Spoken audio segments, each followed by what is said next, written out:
কুমুক সুধু জ্ঞানেশ ব্লগ চেনেললৈ আপোনালোকক সকলোকে স্বাগতম জনাইছোঁ। আশা কৰোঁ আপোনালোকৰ ভালেই। মোৰো ভালেই। আজি মই আপোনালোকৰ আগৰ ৰঙালাও আৰু কুকুৰা মাংসৰ ইজি ৰেচিপি এটা আনিছোঁ। খুব টেষ্টি আৰু মছলা এড নকৰাকৈ সহজতে বনাব পাৰিব। আশা কৰোঁ এই ভিডিঅ'টো চাই আপোনালোকে ভালেই পালে। আপোনালোকে মোৰ চেনেললৈ নতুনকৈ আহিছে যদি প্লিজ ছাবস্ক্ৰাইব কৰি দিব আৰু শ্বেয়াৰ কৰিব, কমেণ্ট কৰিবলৈ নাপাহৰিব।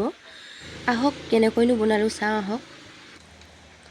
এয়া ৰঙালাও অকণমান ডাঙৰ ডাঙৰকৈ কাটিছোঁ।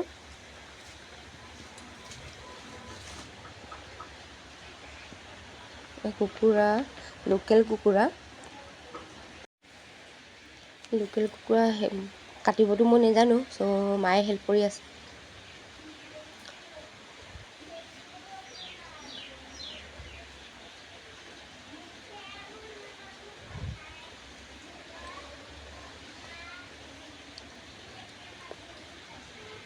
এই মাংস কাটি দি এই মাংসৰ তলৰ যে পাতকেইটা দেখিছেনে, এই হালধি পাত হয়।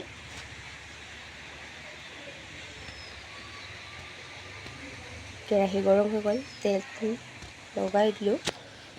তেল একদম কম পৰিমাণে লগাইছোঁ। পিঁয়াজ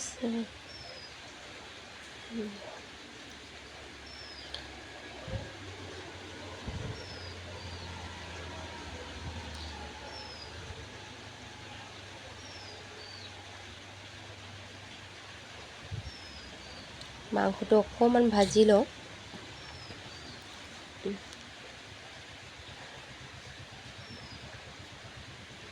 এয়া নিমখ অকণ এড কৰিছোঁ, এয়া হালধি, এইটো শুকান জলকীয়া।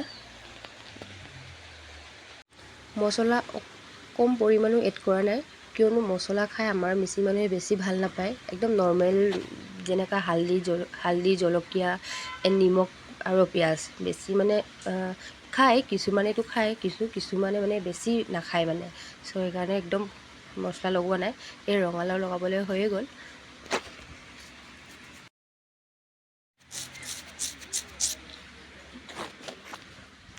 ৰঙালাও একদম এবছৰমান থোৱা এনেকুৱা ৰঙালাও বনাইছোঁ, কিয়নো আমাৰ মিচিং মানুহ বা কিছুমানে এনেকুৱা থয় নে নথয় নাজানো, কিন্তু আমাৰ এনেকুৱা থয়।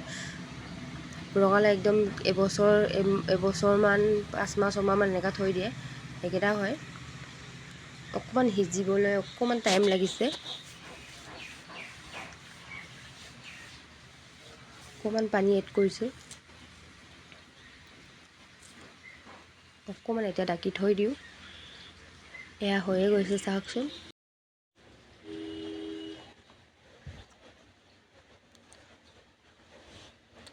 পানী অকণমান এড কৰোঁ।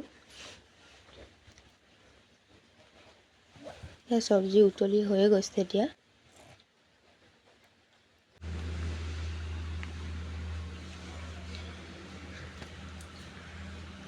দালিৰে দি আপোনালোকে মোৰ দৰে ৰঙালাও আৰু কুকুৰা মাংস দি খাই চাবচোন, কিমান টেষ্টি লাগে।